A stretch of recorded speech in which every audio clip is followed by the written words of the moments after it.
guys. This is Mrs. Rooker, and I'm just going to kind of go through and maybe not do every single problem all of the way, but kind of tell you how to do each one. So which of the following graph shows a function over the domain of -3 inclusive to -1, union or and 0 to 5 inclusive? So this means we're talking about our x values. Domain is left to right. So we want to see which one goes all the way to -3 on the left and all the way over to 5 on the right. This one, well, I'll just do process of elimination. So this is over at -3, but it's an open circle. This bracket means included, meaning it would be a closed circle. So it's not A. Let's look at B. It goes over to -3, and it's a closed circle, so that's good. And then over to -1 with an open circle, which parenthesis means open circle, so that's good. And then it goes 0, but then it goes only over to 1. This is the point 1, 5. We need our x coordinate to be 5, so it's not B.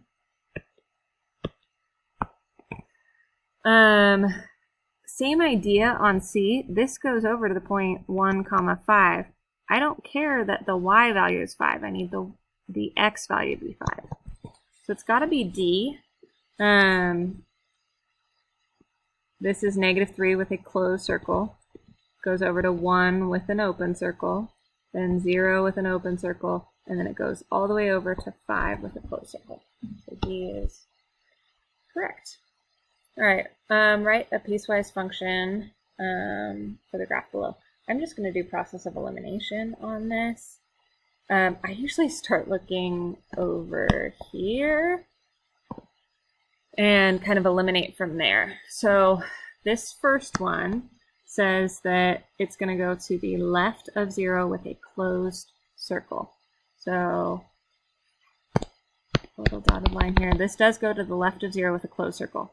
And then it's going to go from 0 to 3 with open circles. 0, 2, 3 with open circles. So that's good.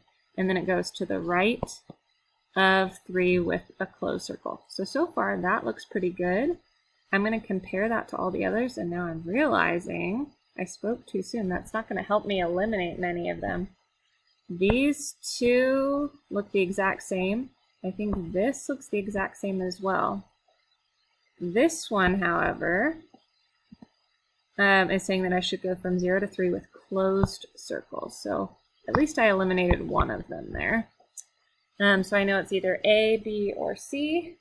And I'm just going to kind of check each one out. This first one has a slope of up 1 over 2, that is a positive 1 slope, or 1/2 slope, and a y-intercept of -5, so that one's good. But then this next graph, it says it's going to have a -1/3 slope. This is a positive 2 slope. Positive 2 slope, so it can't be that one. Let's take a look at the next one, same first line, which is good. Also has a positive 2 slope, which is awesome. And then the last line is -1/3 slope, down 1 over 3. That looks correct. And the y-intercept, if we were to continue it, would cross at -1. So that one looks pretty dang good to me.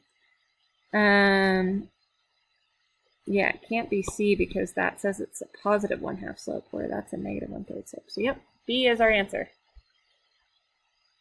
All right, which of the following statements is true for that function? I would graph this. If you have a graphing calculator, do it in the graphing calculator. Actually, never mind. This is easy to do without a graphing calculator. Opposite of -1 is 1, same as 4. So the vertex is going to be 1, 4. And then the slope is down 2 over 1 on the left side. Well, really, we just do that on both sides. All right. And when we do intervals of increasing versus decreasing, we care about the x value. I don't care about the y value there. I care about 1. So it's increasing. We always go left to right. with intervals of increasing versus decreasing. It's increasing from negative infinity to 1, and then decreasing from 1 to infinity. So increasing from negative infinity to 1, and then decreasing from 1 to infinity. All right, number 9, I don't think I'm going to take the time to graph the entire thing. Actually, maybe I will.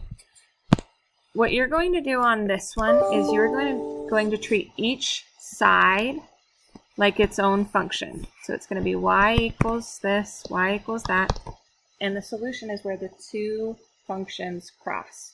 The first one has a vertex of -4, -3. And it's a parabola. I'm just doing a really rough sketch. The other one has a vertex of 1, 8.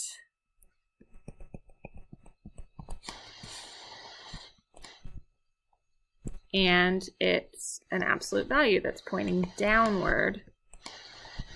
And I can see that these are going to cross twice. I want to see what the x value is of both of those solutions. And they're crossing on the negative side of the x-axis, so it can't be this one, so it's got to be this. That one.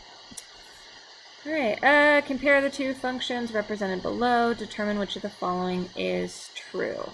I'm just going to graph g of x onto the same graph of f of x. The vertex is going to be 8, -4. 1, 2, 3, 4, 5, 6, 7, 8, -4. It's going to be somewhere over here, and it's pointing downward because of the negative in front.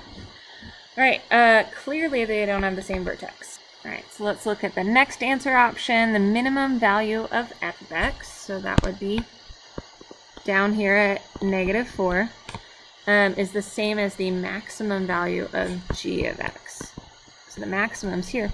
That one's also down at -4, so that is the correct answer. They don't have the same axis of symmetry, and since the minimums are the same, it obviously isn't B.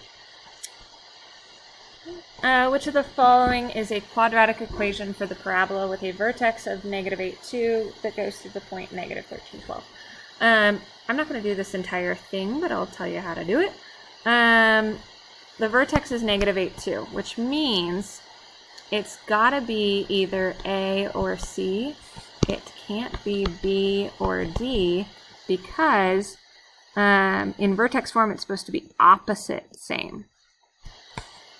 And they just left this as -8. It should be +8 in there. All right. So, and then what you guys need to do, I think the easiest thing to do would be to plug this point into both this and this.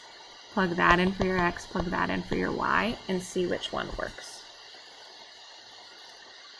All right. Number 16. I would probably graph this, and then I can, figure out all the ones that work. If you have a graphing calculator, that might be the easiest way to do this, but I'm going to do this as if you don't have a graphing calculator. Since this is in standard form, to find the x coordinate of the vertex, I do -b over 2a. So that's going to be -6 over 2 times a, which is 1/3. So this is going to be -6 over 2/3, which I'm going to flip the second fraction, so it's going to be -6 times 3/2. The 6, well, I'll just multiply. -6 over 3/2 is -18 over 2, which is going to be -9. Whew, so that was a lot of work, but the x coordinate of the vertex is going to be -9. Obviously, you could use calculators on that to help. And then to find the y coordinate of the vertex, I plug back in. So y equals 1/3 times -9 squared plus 6 times -9 minus 8. Y equals 1/3 times 81 minus 54 minus 8. 1/3 of 81 would be 27. minus 54 minus 8. 27 minus 54 should be negative 27 minus 8 is negative 35. It's a little ugly. And then because it's positive in front, it's going to be pointed upwards. We're going to have a vertex of negative 9, negative 35. So way down there, I don't know exactly where it's going to cross. The axis of symmetry is going to be negative 9. Axis of symmetry is the same as the x-coordinate of the vertex, so it can't be that. The minimum value is negative 35, so that's the y-coordinate of the vertex. So H is correct, I is correct. The y-intercept is 6. The y-intercept, when it's in standard form, is just your c value. So my y-intercept is actually going to be negative 8, not 6. That's not the vertex. The vertex was negative 35. The y-intercept is negative 8. That is correct. And then the vertex is negative 9, negative 35. Also correct. So my answer should be H-I-L-M. Now let's move on to number 20. Over which interval is that function negative? So I would graph this. Again, if you have your graphing calculator, it's going to make it way faster. If you don't have your graphing calculator, then you can do negative b over 2a. Or I'm thinking, since all I really care about is finding where it's negative, I'm just going to get this into interval notation by factoring. So I'm going to factor out a negative 2, because that's the GCF.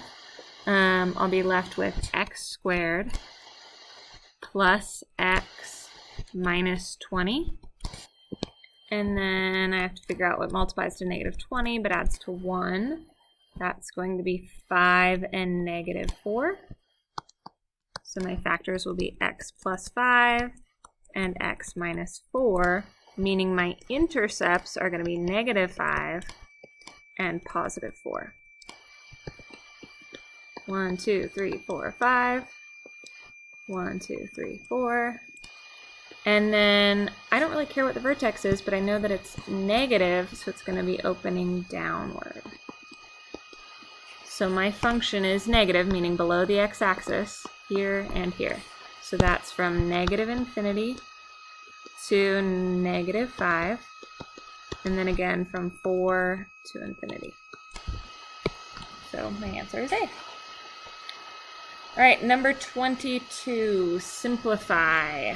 To get rid of parentheses, distribute into the parentheses. So 4i times 10 is 40i. 4i times I is 4i squared.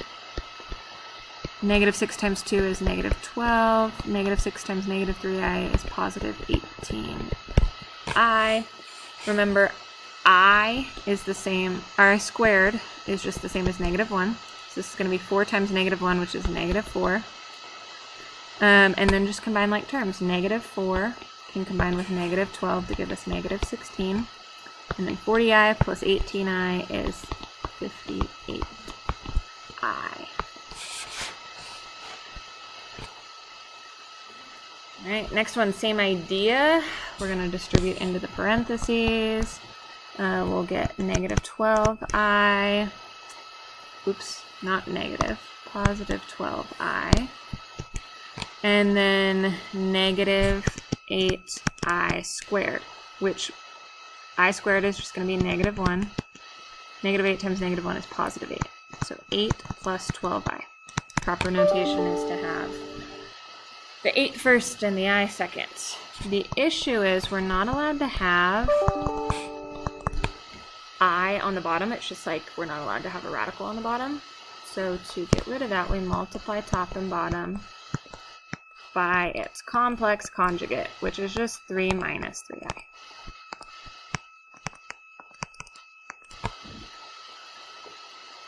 And do a bunch of distributing. 8 times 3 is 24. 8 times negative 3i is negative 24i. 12i times 3 is 36i. And then 12i times negative 3i is negative 36i squared, which will just become positive 36. We'll combine that with the 24, that's going to be 60. Combine these two, we'll get minus 12i. So that's the top.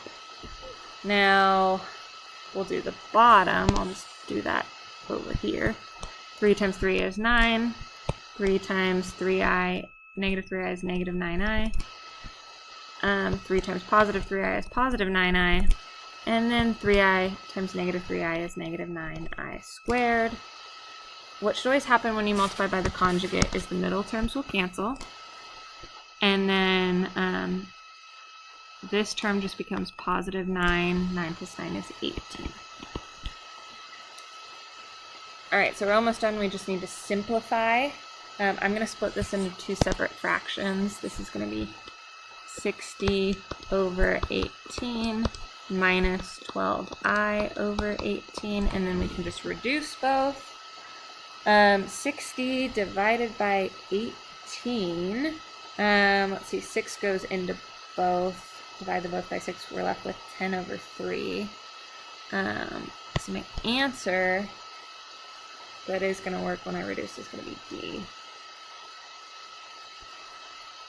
Alright, number 27, I would definitely solve this by square rooting. I'd get rid of the 5 first, divide both sides by 5. We're left with x plus 1 squared equals, what is that? 120 divided by 5. I feel like I should know that. 24. And then the next step is going to be to get rid of the squared. We square root both sides. Really important not to forget the plus or minus in front. This just cancels out to x plus 1 equals plus or minus root 24. 24 breaks into 6 and 4. 4 breaks into 2 and 2. 6 won't give me any more pairs, so I just bring the 2 out. 6 stays in. And then I'm going to subtract 1 from both sides. X is going to equal negative 1 plus or minus 2 root 6. Proper notation is to put the thing that you subtracted in front. Alright, moving on. Sorry guys, I'm trying to go quick so this video isn't forever long. Alright, what are the solutions to that equation? Well, I look at my answer options and I can clearly tell that I'm going to have to use quadratic formula to solve. That's the only way I get answers that look like those. Well, not the only way, but that's the way that we're going to do it. Get everything on one side first. So I'm going to have 3x squared. I'm going to subtract the 5x, so I'll be left with 16x. And then add the 60. Alright, and then I'm just going to plug everything into quadratic formula. Negative b plus or minus square root of b squared minus 4ac all over 2a. So negative 16 plus or minus the square root of 16 squared minus 4 times 3 times 60 all over 2 times 3, which is 6. Alright, now we start reducing. I always start in the parentheses, or in the radical, I always start there. 4 times 3 is 12 times 60 is 720.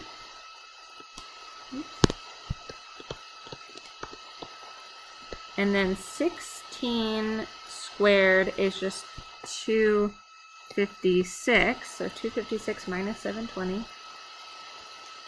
is 464. So this is going to be negative 464. I know right away that I'm going to have I in my answer because there's a negative, but yeah, if I look at all my answer options, they all have I. So I keep reducing, negative 16 plus or minus that over 6. Now I'm going to reduce the 464. I know, I can't think of exactly what perfect squares go into that, but I do know 4 will go into it. So 464 divided by 4 is 1/16, which also has 4 go into it. So I'm thinking 64 goes into 464. 464 divided by 64. No, it doesn't. I'll just break this into 4 and 1/16. Then 1/16 divided by 2 is, oh, sorry, I'm being silly. It wasn't 64 that goes into it, it should be 16. 464 divided by 16, yeah. 16 and 29. It's a lot easier if we can find large perfect squares. So 4 is going to come out and 29 is going to stay in because that is prime. So 4 comes out. I'm also going to bring out an I since it was a negative in there. And then on the outside I'll have negative 16 plus or minus, and then 6 on bottom. I can reduce each of these. I can only reduce if something comes out of all 3 of these. I can divide them both by 2. This will become negative 8. This will be 2i, and this will be 3. So negative 8, 2i, and 3. And then 29 under the radical. So my answer should be B. Alright, number 33 I had done previously, so you can kind of see my messy work here. But I'm looking for the equation that has, that tells us to shade below the parabola, because we can see the shading is below the parabola, and we want the parabola to have a dotted line, which means it has to be a less than symbol, and it can't have a line underneath. And then we want it to be shaded above the line, and the line needs to be solid. So our correct answer is B. Alright, over which intervals is the graph positive? It's positive when it's above the x-axis. So from here to here, and then again from here to here. We care about the x values. So this is negative 3 to 0, and then 2.5 to infinity. So negative 3 to 0, and then 2.5 to infinity. Negative 3, 0, 2.5 to infinity. Looks like A is the correct answer for that one. Which of the following has the same end behavior as the graph below? Alright, the end behavior is that both ends are pointing downward. A is a line. This is y equals mx plus b. Oops. It's got a negative slope, so it would be like this. One end would be up, one end would be down. C is a parabola that's pointing upward, so clearly not C. B is an absolute value that's opening downward, so it's got to be B. D is third degree, so one end's pointing down and one end's pointing up.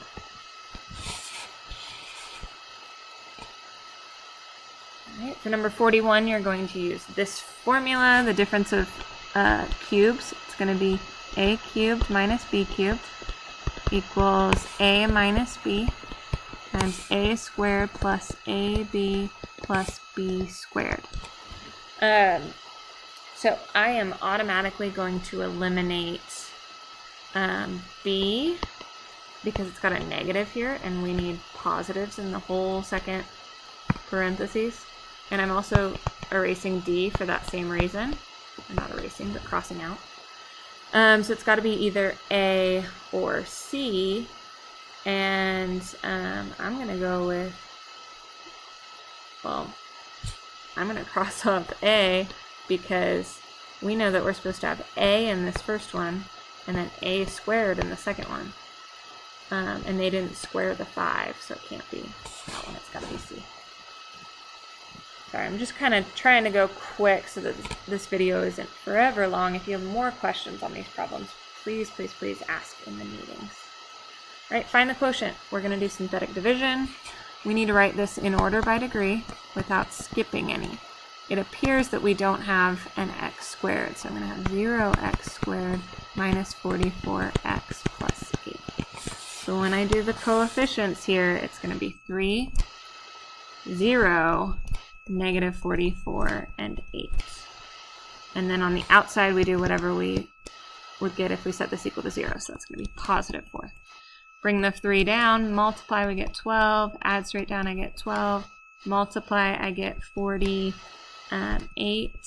Add straight down, I get 4. 4 times 4 is 16. Add straight down, I get 24. And then this was third degree. I divided it by something that was first degree, so it's going to be second degree, which these all are. So it's going to be 3x squared plus 12x plus 4 plus a remainder, which we put over the divisor. So it's got to be D. Moving on, which polynomial is graphed below? Well, I see that it's got 3 real zeros, which means I'm going to need to have 3 factors here. It crosses at -1, 0, and 3. So it can't be A. It also can't be B, because B is saying that it crosses at 1, -1, and -3. So it's got to be either C or D. And remember, the zeros are always opposite of what numbers are in here. So it's got to be C, because it's got a -3 here and a positive 3, 0. Right, find all of the zeros. I'm thinking the best way to do this is to type it into your graphing calculator first. Actually, if you don't have a graphing calculator, one thing I notice is that almost all of these options contain 1 as a solution. So I'm going to try 1. So let's just pretend you don't have a graphing calculator. That's a strategy you can use on this. 3 of those answers contain 1, so let's see if 1 is actually an answer by using synthetic division. So in order by degree without skipping any 1, -3, 4, -2, and we're going to see if 1 is a solution. 1 times 1 is 1, -3 is -2, -2 times 1 is -2, add straight down, we get 2, 2 times 1 is 2, add straight down, we get 0. If we get a remainder of 0, that means that was a solution. So yeah, A, C, or B might be correct. D isn't correct because it didn't contain 1. Now what I'm going to do is take what's remaining, write it as a polynomial, 1x squared minus 2x plus 2, and then I'm going to try to solve that to see what the remaining zeros are. Also, I didn't even think. C I can cross out because this has 4 zeros, and the degree was 3, so it can have at most 3 zeros, 3 real zeros. Alright, so it's got to be either A or B. Clearly, well, not clearly, but I can see that this isn't going to be factorable. I can't multiply to 2, but also add to -2. So I'm going to use quadratic formula to solve this. So negative b is going to be 2 plus or minus the square root of 2 squared, or -2 squared, minus 4 times a, which is 1, times c, which is 2, all over 2 times 1, which is 2. -2 squared is going to be 4, minus 8 is going to give us -4 under the radical. And clearly I'm going to get some solutions, so my answer is definitely going to be A, but I'll simplify this to be sure. It's going to be 2i over 2. Since there's a 2 on each of these, we can reduce those. It'll be 1 plus or minus 1i, which is A. Alright, number 52. I think this is our last one. If the function f of x equals x to the third is shifted left 8 and up 10 units, how will the domain and range change? Well, first off, let's graph this. X to the third power is going to have ends that are pointing in different directions. It's going to start down and go up. You could graph this on a graphing calculator if you forget what this parent function looks like, and it kind of curves through at 0. Since it goes forever left and forever right, the domain is all real numbers. Since it goes forever up and forever down, the range is also all real numbers. If I shift that, it's not going to change. So my answer is just D. All right. Thank you for listening, guys. Again, if you have more questions, I can go over these more in detail in the meetings. All right. Have a good one.